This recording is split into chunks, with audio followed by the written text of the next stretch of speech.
امام حسن علیہ السلام کے بارے میں ملتا ہے کہ آپ بچپن سے ہی مسجد میں جایا کرتے تھے، اور جب رسول اللہ صلی اللہ علیہ وآلہ وسلم وہاں پر خطبے ارشاد فرماتے یا آیات قرآنی جو نازل ہوتی ان کی تفسیر بتاتے، اس کا ترجمہ کرتے، اس کے بارے میں پیغامات دیتے،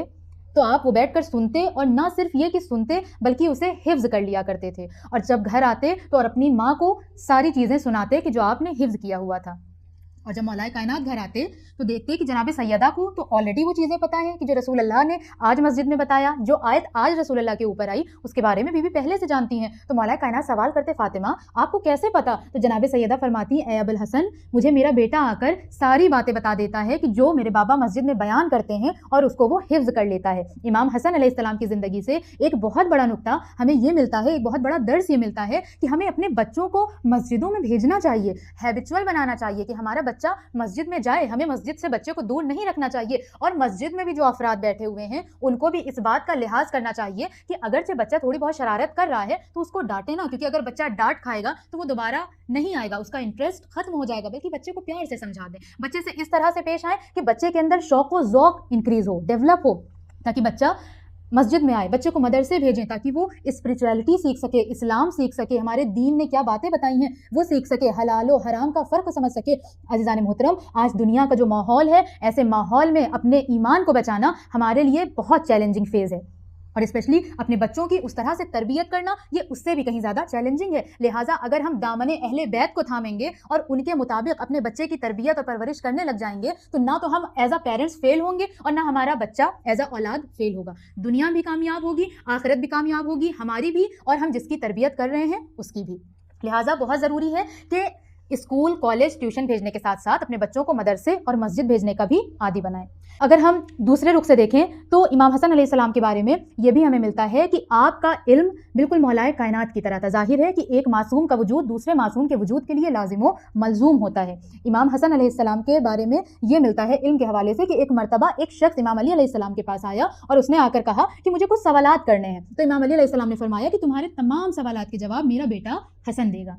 اور اس نے جو پہلا سوال کیا اس نے کہا کہ حق اور باطل کا فاصلہ کتنا ہے؟ تو آپ نے فرمایا ایک بالشت کا۔ اس نے کہا کیسے؟ آپ نے فرمایا جو آنکھوں سے دیکھا جائے وہ حق، اور جو کانوں سے سنا جائے وہ باطل۔ تو ایک بالشت کا فاصلہ ہوا آنکھ اور کان کا، اور یہ بھی امام کا یہ ارشاد کہ حق اور باطل کا ایک بالشت کا فاصلہ ہے، جو آنکھوں سے دیکھو وہ سچ، جو کان سے سنو وہ باطل۔ اس میں ہمارے لیے یہ درس پوشیدہ ہے کہ ہر سنی سنائی باتوں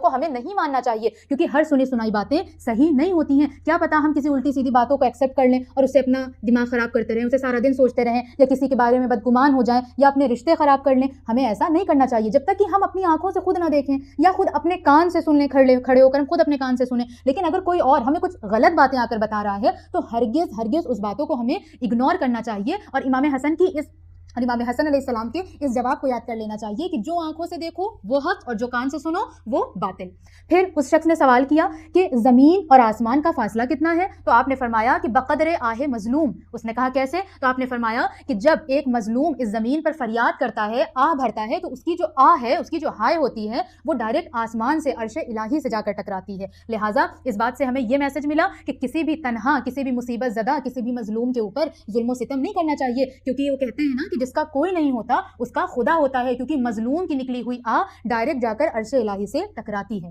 اس کے بعد اس نے ایک اور سوال کیا، کہا کہ وہ کون سی اشیاء ہیں کہ جو ایک دوسرے سے زیادہ قوی تر ہیں، ایک دوسرے سے زیادہ مضبوط ہیں؟ امام حسن نے انسٹنٹ جواب دیا۔ آپ دیکھیں کہ اہل بیت علیہ السلام کو سوچنے کی ضرورت نہیں ہوتی کہ وہ سوچیں یا کہیں میں تمہیں کچھ دیر بعد بتاؤں گا یا کسی کتاب کا مطالعہ کریں۔ ظاہر سی بات ہے کہ علم ان کے اندر سرایت کرتا ہے، ان کے اندر سے علم کا سرچشمہ پھوٹتا ہے۔ یہ وہ ہستی ہیں، جب اس شخص نے کہا کہ وہ کون سی چیزیں ہیں کہ جو ایک دوسرے کے اوپر برتری فوقیت رکھتی ہیں، ایک دوسرے سے زیادہ قوی تر ہیں، تو آپ نے فرمایا کہ سب سے قوی تر پتھر ہے، لیکن پتھر سے بھی زیادہ قوی تر لوہا ہے، کیونکہ لوہا پتھر کو کاٹ دیتا ہے۔ پھر آپ نے فرمایا کہ لوہے سے بھی قوی تر آگ ہے، کیونکہ وہ لوہے کو پگھلا دیتی ہے۔ آگ سے قوی تر پانی ہے، کیونکہ پانی اسے بجھا دیتا ہے۔ پانی سے قوی تر وہ بادل ہے جو اسے لیے پھرتا ہے۔ بادل سے قوی تر وہ ہوا ہے کہ جو بادل کو حرکت کرتی ہے، اور ہوا سے بھی قوی تر وہ فرشتہ ہے کہ جو اس ہوا کو حرکت دیتا ہے۔ اس فرشتے سے بھی قوی تر ملک الموت ہے، اس فرشتے سے بھی قوی تر ملک الموت ہے کہ جو اس فرشتے کو موت دیں گے، اور ملک الموت سے بھی زیادہ قوی تر موت ہے کہ جو خود ملک الموت کو بھی نہیں چھوڑے گی، اور موت سے بھی زیادہ قوی تر حکم خدا وند عالم ہے کہ جس کا حکم موت کے اوپر بھی چلتا ہے۔ آپ سوچیں کہ امام نے کتنی بڑی بات کی، کتنے بڑے